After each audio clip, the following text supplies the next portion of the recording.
desconto na compra de dólar, tradução juramentada, consultoria de imigração, agência de intercâmbio e muito mais. Confira as nossas parcerias na descrição de cada vídeo ou clique na playlist abaixo. Olá pessoal! Hoje nós temos mais um vídeo do nosso guia do recém-chegado. Então, se você tem dúvidas de recém-chegado ou que você será recém-chegado em breve, deixa aqui embaixo. E se você tem informações para adicionar nesse vídeo, saiba que a gente vai fazer outros vídeos desse tipo, com informações para os recém-chegados. Hoje a gente vai falar sobre como tentar encontrar um lugar perfeito para você morar, né, que atenda às suas expectativas, né, e demandas aqui no Canadá, dependendo da cidade que você tá, etc. Então, fora as coisas que eu falar aqui hoje, você pode adicionar novas coisas que a gente deve observar no lugar onde a gente vai alugar. E é isso, para fazer esse quadro eu preciso da ajuda de muitas pessoas que já estejam aqui, que tenham vivido aqui. Se você quiser trocar uma ideia comigo, você também pode mandar um e-mail ou me procurar em qualquer uma das redes sociais, eu tô por lá. Bom, a primeira coisa que a gente tem que observar quando a gente vai alugar um apartamento ou uma casa, né, no caso, num país onde, sei lá, 8, 9 meses do ano faz frio, é o aquecimento. Bom, aqui eu acho que tem dois tipos de aquecimento.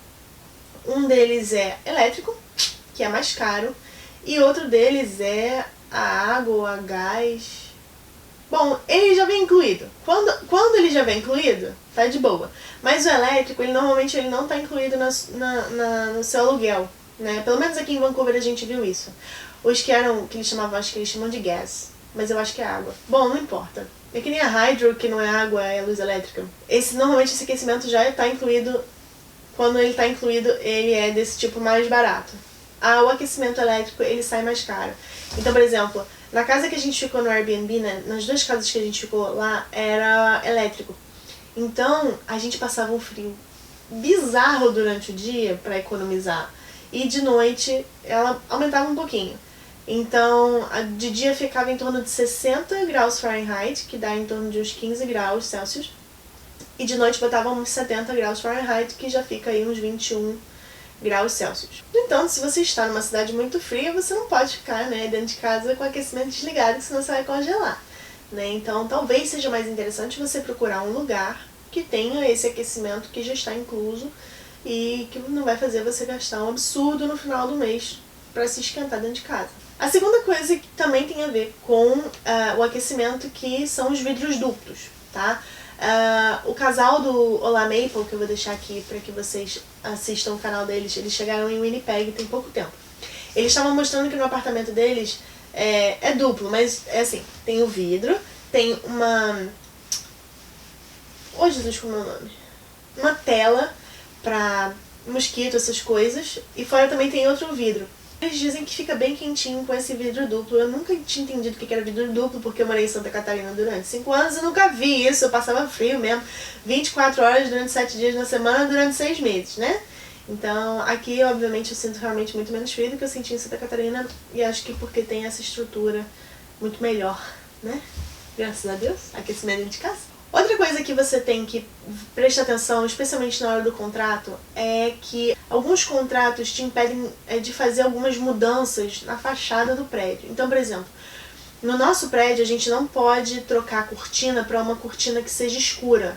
Ou a gente não poderia botar um blackout que seja escuro. A gente não pode botar um varal, a gente não pode botar nada que mude a parte de fora da janela, por exemplo, porque tem que manter uma coisa igual, né? A janela é branca, a cortina é branca e é isso, tem que ser dessa cor. Eu acho que a gente pode até mudar a cortina para uma cortina branca, que seja um blackout de preferência, porque esse negócio de ficar acordado, né, no verão, que apaga 10 horas da noite, né, não dá.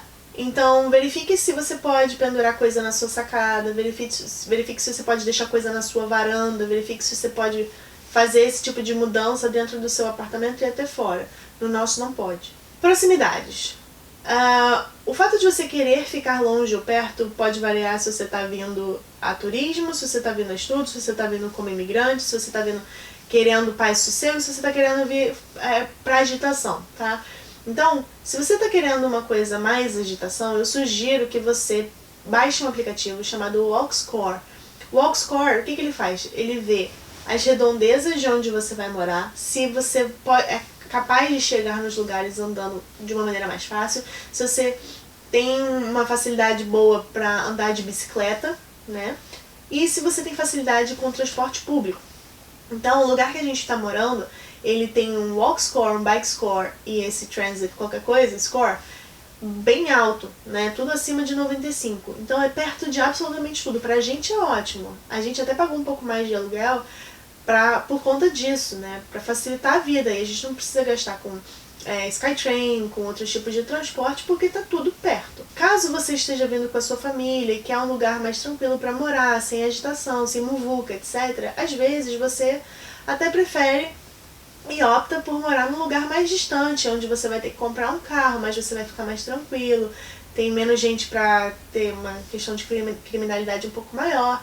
Então vai muito do que você quer, né? Preste atenção nisso. A Biba, do Biba Cria, que jogou essa informação pra gente. Ela falou, pra mim, se eu estiver morando num lugar muito agitado com a minha família, não é tão bom. Eu gosto de morar longe. Lá longe. Porque pra ela é bom. Então, vale a pena e ela fica tranquila e ela se vira com o carro dela. Então, cada um com as suas prioridades. Interfone no prédio. Pode parecer bobagem, mas sim, tem prédio que não tem interfone. Eu não sei exatamente como é que as pessoas fazem pra chamar quem tá lá dentro, né? Você pode jogar pedrinha, super medieval, jogar pedrinha na janela. Você pode gritar o nome, sei lá, né? Cada um tem as suas formas de fazer isso. Mas normalmente são prédios pequenos, tá? A gente já fez isso mesmo, não tinha interfone. Era um prédio, acho que de 2 ou 3 andares. Outra coisa que você tem que prestar atenção é se o espaço que você está alugando, ele é exclusivo ou compartilhado. Um amigo meu me mandou um link de um apartamento no Craigslist, em que tudo era exclusivo, exceto o banheiro que era compartilhado. E muitas vezes você já fica de saco cheio de compartilhar o seu banheiro num Airbnb, né? Que dirá no lugar em que você está pagando para morar, né? Então eu acho que muitas vezes você tem que ver o que é prioridade pra você. Às vezes sai bem mais barato você morar num lugar onde tem realmente um banheiro compartilhado, mas privacidade às vezes é uma coisa muito importante, né? Carpete, ter ou não ter, eis a questão. Pois é, a gente pediu para que retirasse o carpete do nosso apartamento. A gente tinha essa possibilidade de pedir para que retirasse o carpete, né? Que foi uma das coisas que a gente justamente levou mais em consideração com o Thiago da Back for Student, que falou, eu tenho rinite alérgica e eu sou desastrada, eu não posso ter carpete, senão eu vou derrubar alguma coisa e vou manchar aquele carpete pra sempre. Tudo bem que morar num lugar onde tem carpete pode ser mais quente do que num lugar que não tem carpete, porque você não vai estar pisando no chão frio.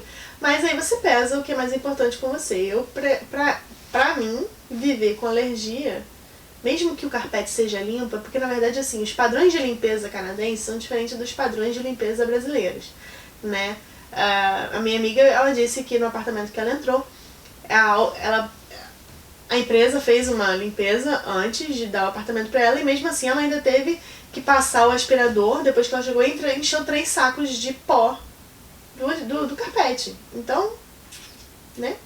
Não tô podendo com isso. Lavanderia. Tem no prédio, não tem no prédio. Normalmente, tá? Nos lugares em que a gente entrou não tinha dentro do apartamento, tá? Então normalmente tem no prédio ou não tem no prédio.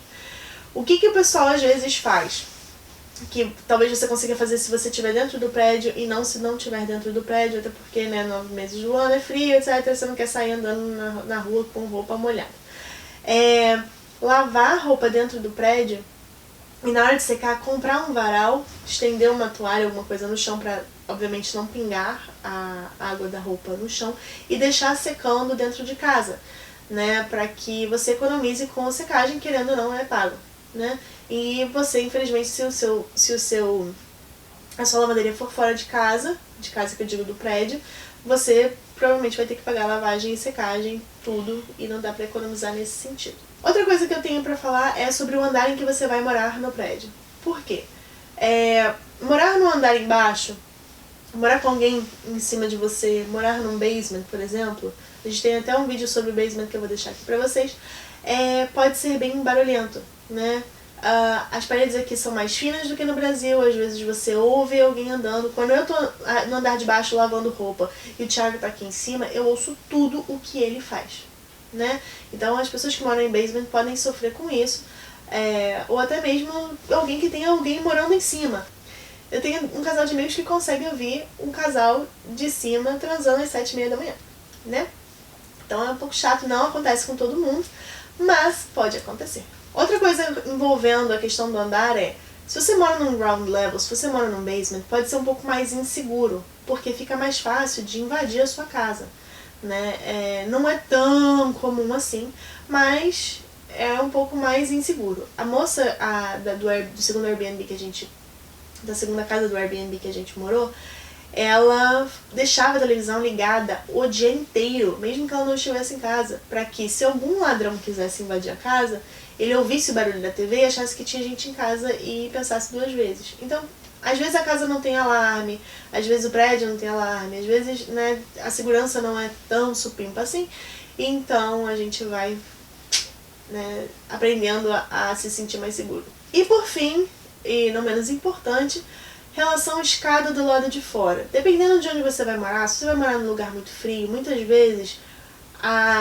tem gelo na escada e isso pode ocasionar alguns acidentes, né?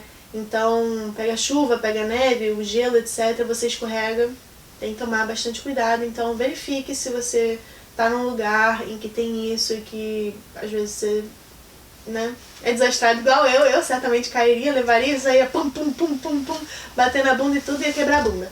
Se você tem outras coisas a adicionar nessa listinha que a gente tem que observar antes de alugar um apartamento, deixe seus comentários aqui embaixo para eu conseguir colocar no próximo vídeo que eu fizer sobre esse assunto, pois esse é só o primeiro, tá bom?